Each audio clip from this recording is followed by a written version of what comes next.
Pidilite industries का कैसे रह सकते हैं नंबर्स, आइए आशीष से जान लेते हैं। आशीष, पिडिलाइट के लिए क्या एक्सपेक्टेशन? नया अच्छे नंबर्स एक्सपेक्टेड है और डिसेंट सेट ऑफ नंबर्स। एक तो रेवेन्यू में 8% की बढ़त आपको देखने को मिलेगी। कामकाजी मुनाफा पिछले साल के मुकाबले नहीं है बेटा, 11% की ग्रोथ है। मार्जिन में एक्सपांशन जरूर है लेकिन स्लाइट एक्सपांशन है। 23.7% से बढ़कर 24.4% के बेटा मार्जिन आपको देखने को मिल सकते हैं। मुनाफा पिछले साल के मुकाबले 14% बढ़ेगा। 510 करोड़ से बढ़कर 580 करोड़ का आंकड़ा यहाँ पर देखने को मिलेगा। वॉल्यूम ग्रोथ आएगी 9% की। नतीजे ठीक ठाक है और एक और खास बात है कि स्टॉक ऑलरेडी वेल करेक्टेड है, तो इस चीज को भी ध्यान में रखना है।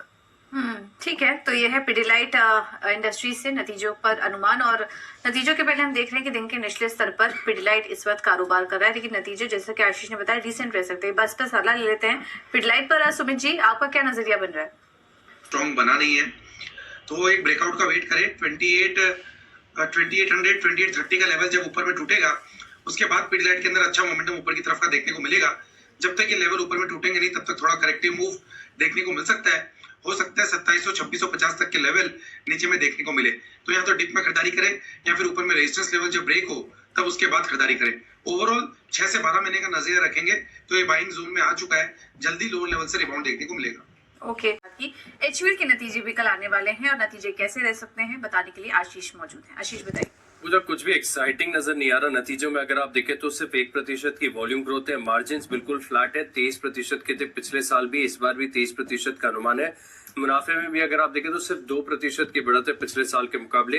2519 करोड़ आंकड़ा था, इस बार 2566 करोड़ देखने को मिल सकता है। कामकाजी मुनाफा मात्र सिर्फ और सिर्फ 1.5% की बढ़त यहाँ पर आपको देखने को मिल सकती है। 3% का इजाफा है कंपनी के रेवेन्यू में। यानी नंबर्स में तो कुछ भी दूर दूर तक एक्साइटिंग नहीं है, लेकिन जिस प्रकार से ग्रॉस मार्जिन कैसे आते हैं इसके ऊपर नजर रहेगी। ओटीसी प्रोडक्ट्स की बिक्री कैसी हो रही है वो कैसा है, और साथ में अगर आप देखें तो जो रूरल और अर्बन इसकी स्पेंडिंग के ऊपर कुछ भी कमेंट्री आती है तो बाजार बड़ी तेजी से रिएक्ट करेगा। फिलहाल के लिए अगर आप देखें तो नंबर्स में कुछ खास नहीं है। नंबर्स में कुछ खास नहीं है। एफएमसीजी स्पेस की दिग्गज कंपनी है ये और नंबर्स इतने ज्यादा कुछ एनकरेजिंग दिखाई नहीं दे रहे हैं। खेमका जी, आपकी क्या राय बन रही है? ये पहली निफ्टी कंपनी एफएमसीजी स्पेस की नतीजे घोषित करने वाली है। नतीजों में क्या कुछ फैक्टर्स आप वॉच करेंगे? क्या आप भी ऐसे ही स्लो ग्रोथ का अनुमान कर रहे हैं इस बार के नतीजों में? जी बिल्कुल, देखिए पूजा, ये जो नतीजे हैं जैसा आपने कहा, निफ्टी का जो एफएमसीजी सेक्टर से पहला लार्ज कंपनी होगा तो ये ट्रेंड सेट करेगा बाकी एफएमसीजी कंपनीज के लिए। इस क्वार्टर में क्या एक्सपेक्ट करें, तो हमारा भी जो अनुमान है वो 1% डोमेस्टिक वॉल्यूम ग्रोथ का है, तो बहुत स्ट्रॉन्ग नंबर्स तो है नहीं। डिमांड ट्रेंड्स जो हमें नजर आए वो Q2 पे जैसे थे वैसे ही ट्रेंड नतीजे नजर आ रहे हैं। Marginal growth of 1%। Multiple factors यहाँ पर इम्पैक्ट हो रहे हैं एचयूएल को। For example adverse mix, cost price inflation and subdued seasonable demand. तो ये देखिए, ये सारे फैक्टर्स जो है ये काफी इंपॉर्टेंट फैक्टर्स हैं। और ओवरऑल कंजम्पशन एफएमसीजी सेक्टर में अगर आप देखें जो स्टॉक्स प्राइस करेक्ट हुए लास्ट 2 क्वार्टर में, ये इन्हीं नतीजों की वजह से डिमांड स्लो डाउन काफी चल रहा है। थोड़ा बहुत रूरल साइड पे रिकवरी है, बट अर्बन जहां पे लार्ज कंजम्पशन हो रहा है वहां पर स्लो डाउन कंटिन्यूअस है। तो वहां पर क्या कमेंट्री आती है ये बहुत बड़ा फैक्टर रहेगा।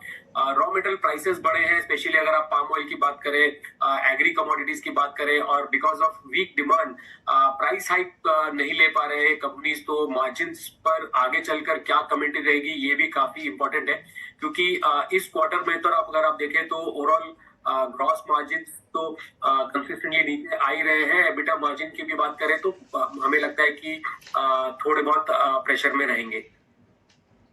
तो रॉ मटेरियल की ऊंची कीमतें एंड ऑफ कोर्स जो कमजोर डिमांड है ये एक फैक्टर है जिसको आगे जाके इस स्पेस में जितनी कंपनियों के नंबर्स आएंगे उसे वॉच किया जाएगा। एचयूएल के नंबर्स पर कल रहेगी नजर। लेकिन आइए, वक्त हुआ है पैन से बेनिफिट।